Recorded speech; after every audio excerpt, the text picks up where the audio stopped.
This is Hitman Codename 47. I have no context or backstory because I've never played a Hitman game, and I know next to nothing about, well, any of them. Luckily, Codename 47 fits the entry-level bill considering it was the first installment in the fairly popular Hitman series. Unlike the sequels to come, Codename 47 was a PC exclusive, although some of its missions would be incorporated into later games, and it was developed by Eidos Interactive and published by Eidos. No questionable Square Enix marketing campaigns in sight. And maybe it's because I'm not one of those longtime Hitman fans, but Codename 47 initially elicited a lukewarm reaction.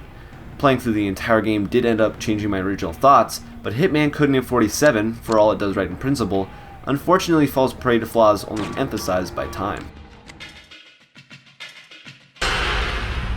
So, what are those flaws? Well, the game came out in 2000, a time when 3D gaming was still in its awkward teenage years. Polygons abound in Hitman Codename 47, but beyond rough graphics and a draw distance that's a little disappointing even among its contemporaries, Codename 47's looks aren't anything despicable or tremendously bad, and in fact the rest of the presentation is pretty solid.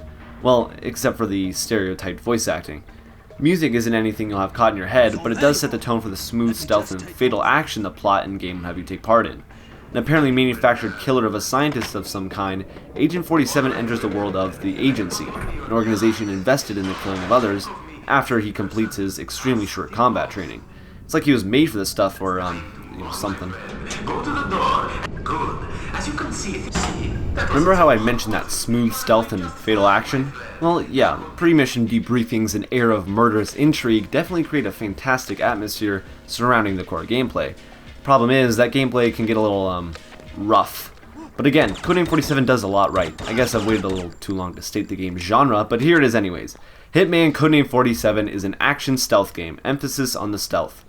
However, one of Codename 47's biggest appeals is its ability to provide a few scenarios for each mission. Upon entering the next open area, Agent 47's means of completing his objectives seem limitless, apparently ranging from open, action-packed shootouts to disguised infiltration. But well, those means aren't really that limitless, or even widely varied. It's not a drastic change between different scenarios surrounding the same mission, and in fact, some missions are pretty much impossible without stealthily completing certain objectives. Again, in principle, Codename 47's draw of possibilities looks awesome from a distance, but moment-to-moment gameplay isn't drastically affected.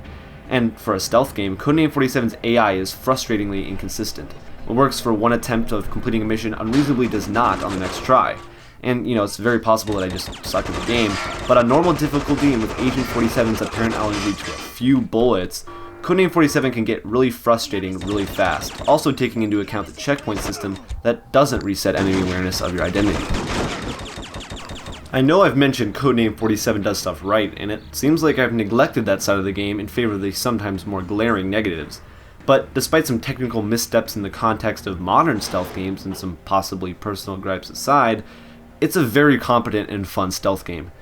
There's a feeling of satisfaction associated with completing a long mission, taking out a guard undetected, stealing his clothes and dragging his body to a nearby hiding place, getting that stealthy headshot with a silenced pistol, and the confusingly satisfying narrative payoff.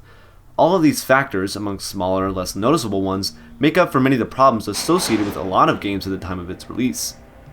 Anyone looking for a good stealth game, the roots of a long-running series, or a back-of-the-head barcode simulator could do a lot worse than Hitman Codename 47.